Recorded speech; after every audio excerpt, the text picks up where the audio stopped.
Hello and welcome to this video in the series about each of the new constituencies.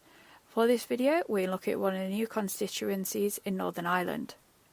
In this short video we will look at the details on the new constituency, how this new one is formed, the previous results, the 2019 results, current candidates, and make predictions with different levels of how bad of a day it might be for the Conservatives.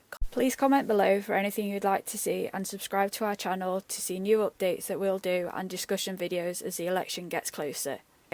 There are lots of changes with boundaries in the next election, so we're going to give a quick overview of how the boundaries are changing and how it's going to affect each seat.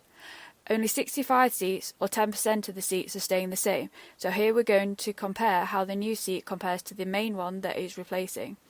There are some huge changes, such as the city of Chester, which now has 2 seats, but some seats are being completely dissolved, with populations moved to neighbouring seats.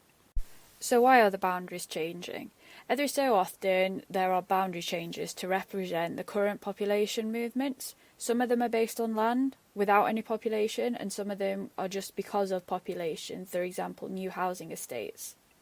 2021 was the census year, which has helped inform these changes. The last major change in the boundaries was 2010.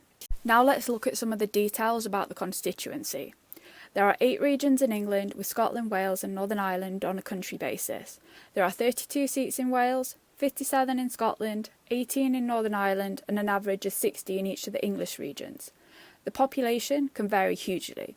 The highest is nearly 152,000, which is in Birmingham Ladywood, while the lowest is less than 27,000, which is in the Western Isles of Scotland, which also has the lowest electorate at 21,000. The average population is 103,000 and the average electorate is 73,000. The largest area is the most northerly mainland seat, which is Caithness, which is nearly 12,000 kilometres squared, or approximately 100 times the size of Manchester. The average is 380, while the smallest is only 6.8. The average percentage of the 16 to 49-year-olds is 41%, with the highest in Leeds Central and the lowest in North Norfolk, which also has the highest 65+. The average 65+ is 38%, with the minimum at 15%, which is in the area around Canary Wharf. Density averages nearly 1,400, with the highest in Bethnal Green and the lowest in Caithness. This constituency has a boundary change. This constituency is affected by a boundary change. Because of this, we now have populations from multiple old seats. These percentages are based on population, not land. When we're looking at the winner in 2019, it's a bit more relevant to the seats that are now made up from multiple old seats. Nevertheless, this is the result from 2019, with the winner and whether the seat was held or it changed. Here are the winning party and those that came second, and also the majority. The size of the majority is key when considering how this seat might change.